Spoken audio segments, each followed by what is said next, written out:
ഞങ്ങളുടെ 2 ദിവസത്തെ താമസവും 2 ദിവസത്തെ ബ്രേക്ക്ഫാസ്റ്റും അറേഞ്ച് ചെയ്തിരിക്കുന്നത് ഈ ഹോട്ടലിലാണ്. ഈ ഹോട്ടലിൻ്റെ പേര് അയാറ ഗ്രാൻഡ് എന്ന് പറയുന്ന തായ്ലൻഡിലെ പട്ടായയിലുള്ള ഒരു 5 സ്റ്റാർ ഹോട്ടലാണിത്. പട്ടായ വാക്കിംഗ് സ്ട്രീറ്റിൽ നിന്നും പട്ടായ ബീച്ചിൽ നിന്നും ഏറെക്കുറെ ഒരു 10-15 മിനിറ്റ് വാഹനത്തിൽ സഞ്ചരിച്ചാൽ ഈ ഹോട്ടലിൽ എത്തുവാൻ സാധിക്കും. രാജകൊട്ടാരം തോറ്റുപോകുന്ന രീതിയിലുള്ള നിർമ്മാണ പ്രവൃത്തിയാണ് ഈ ഹോട്ടലിൽ ഇതിൻ്റെ നിർമ്മാണത്തിനായി നടത്തിയിരിക്കുന്നത്. അങ്ങനെ 2 ദിവസം ഞങ്ങൾക്ക് അന്തി ഉറങ്ങേണ്ടത് ഈ ഹോട്ടലിലാണ്. 2 ദിവസത്തെ ബ്രേക്ക്ഫാസ്റ്റ് എല്ലാം ഇവിടെയാണ് അറേഞ്ച് ചെയ്തിരിക്കുന്നത്. ഇപ്പോൾ ഞങ്ങളുടെ ആദ്യത്തെ ഡിന്നർ, രാത്രി ഭക്ഷണം ഞങ്ങളിവിടെ കഴിക്കുവാൻ വേണ്ടി പോവുകയാണ്. ഇവിടെ ഭക്ഷണം കഴിച്ചിട്ടാണ് ഞങ്ങൾ നടക്കുവാൻ വേണ്ടി പട്ടായ വാക്കിംഗ് സ്ട്രീറ്റിലോട്ട് പോകുന്നത്. നന്നേ മടുത്തതിനാൽ ആദ്യമേ തന്നെ ഫ്രഷായി ഭക്ഷണം കഴിക്കുവാനായി ഞങ്ങൾ ഊട്ടുമുറിയിലെത്തി. നല്ല രസകരമായ ഭക്ഷണമാണ് അവിടെ തയ്യാറാക്കി വെച്ചിരിക്കുന്നത്. ഇന്ത്യൻ ഫുഡാണ്.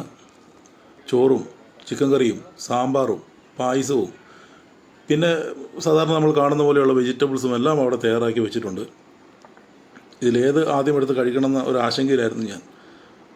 അങ്ങനെ ആദ്യം ചോറിൻ്റെ പാത്രം തന്നെ പോയി തുറന്നു. പിന്നെ കറികളാണിതെല്ലാം.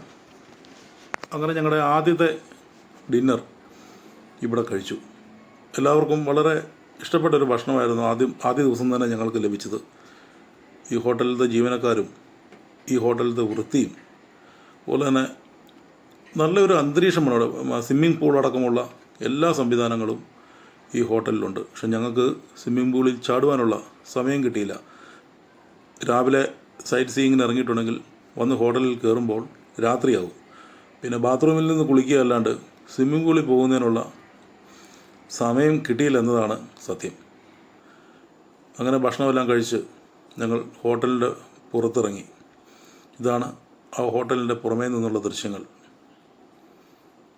നമ്മുടെയൊക്കെ നാട്ടിൽ വിരലിൽ എണ്ണാൻ പറ്റുന്ന ഹോട്ടലുകൾ മാത്രമാണ് ഇത്രത്തോളം തലയെടുപ്പോടുകൂടി നിർമ്മിച്ചിരിക്കുന്നത്. ഞങ്ങൾക്ക് യാത്ര ചെയ്യേണ്ട ബസ്സും ഡ്രൈവറും പുറത്ത് തന്നെ പാർക്ക് ചെയ്തിട്ടുണ്ട്. പക്ഷേ ഞങ്ങൾ വാക്കിംഗ് സ്ട്രീറ്റിലോട്ട് പോകുന്നത് ടാക്സി വാഹനത്തിലാണ്. ഇത്ര വലിയൊരു ബസ് അവിടെ കൊണ്ടുപോയിട്ടുണ്ടെങ്കിൽ ഇവിടെ പാർക്ക് ചെയ്യുന്നതിനുള്ള ബുദ്ധിമുട്ട് ഡ്രൈവർ തന്നെ ഞങ്ങൾക്ക് പറഞ്ഞ് മനസ്സിലാക്കി തന്നതിനാൽ ഞങ്ങൾ ടാക്സി വാഹനത്തിലാണ് പട്ടായ വാക്കിംഗ് സ്ട്രീറ്റിലേക്ക് പോയത്. ഈ ഹോട്ടലിൻ്റെ ദൃശ്യങ്ങൾ നിങ്ങളൊന്ന് കണ്ടുകൊള്ളുക. പരിസര ശുചീകരണത്തിൻ്റെ ഏറ്റവും നല്ല മാതൃകയാണ് തായ്ലൻഡ് എന്ന് പറയുന്ന രാജ്യത്തെ ഈ ടൗണുകൾ. ഒരു പ്ലാസ്റ്റിക് മാലിന്യം പോലും അവിടെ വലിച്ചെറിഞ്ഞതായി കാണുവാൻ സാധിച്ചിട്ടില്ല. ഇവിടുത്തെ ദൃശ്യങ്ങളെല്ലാം കണ്ട് ഇനി നമുക്ക് പട്ടായ വാക്കിംഗ് സ്ട്രീറ്റിലേക്ക് പോവാം. അവിടുത്തെ ചില ദൃശ്യങ്ങൾ കാണാം.